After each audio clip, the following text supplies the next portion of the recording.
আসসালামু আলাইকুম। ভাবতেছেন অবান্তর হাসতেছে কেন?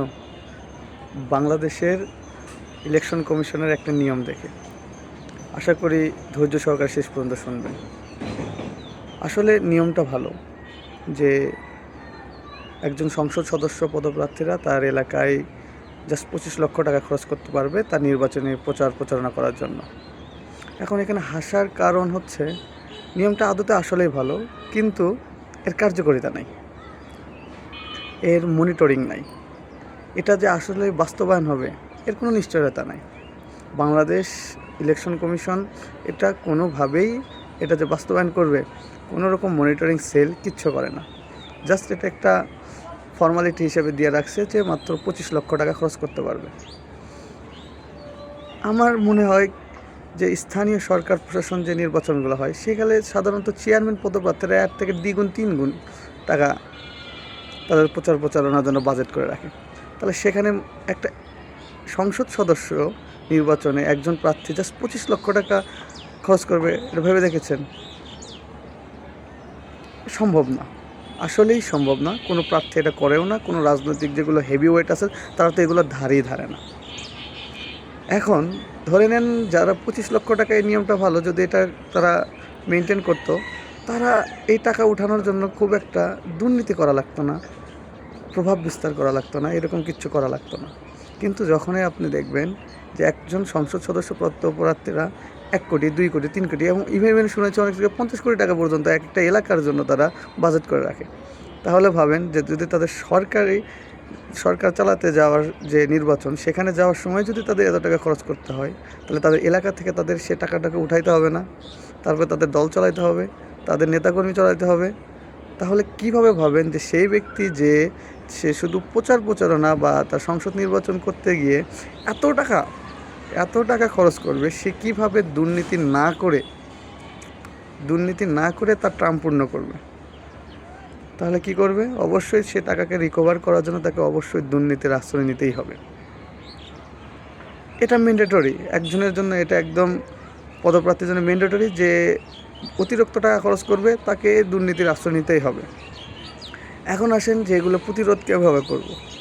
এখন আপনার ভাবে দেখেন, আমরা কি আসলেই, যারা আমরা সাধারণ পাবলিক, আমরা কি সৎ? আমার মনে হয় না, কারণ আমরা সুযোগের অভাবে সৎ। যদি আমাদের কাছে সুযোগ আসে আমরা অসৎ করব, মানে দুর্নীতি অসৎ কাজে লিপ্ত হতে আমাদের কোনো একটা বড় ভূমিকা রাখতে হবে না। যেমন এই যে টাকাটা দিচ্ছে তারা, বা ভোট কিনতেছে বা ভোটের জন্য টাকা দিচ্ছে, কাদের দিচ্ছে? আমাদের মতো জনগণকেই দিচ্ছে। তাহলে কি হলো? আমরা ভোটের আগে টাকা নিচ্ছি, ভোট দিয়ে দিচ্ছি, আমাদের আমানত, ভোট একটা যে আমানত, সেটা আমরা বিক্রি করে দিচ্ছি।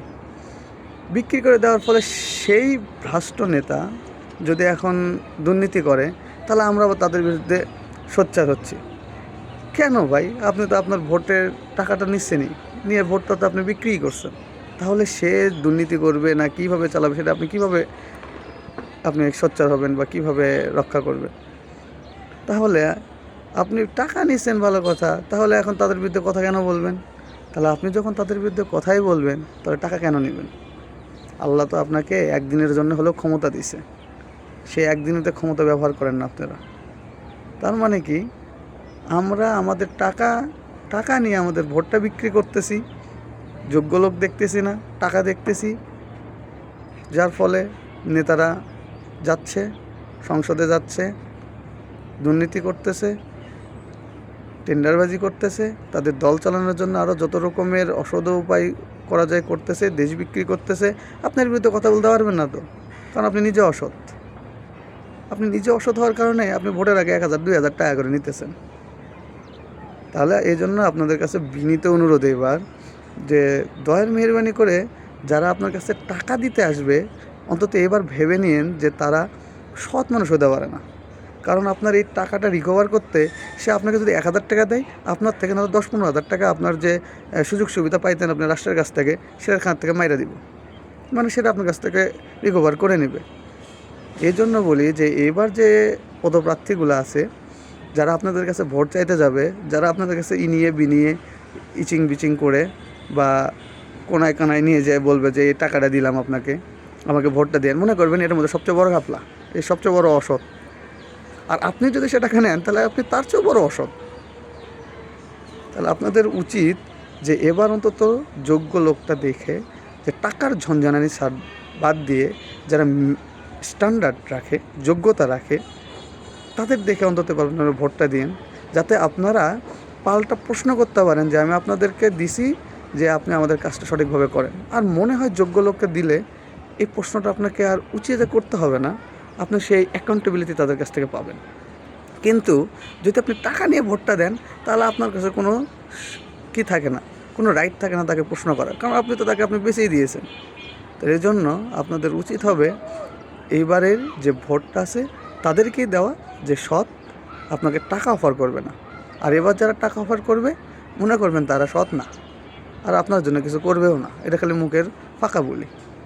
এখন চয়েস ইজ ইয়োর্স, আপনি কোন দিকে যাবেন। আসসালামু আলাইকুম।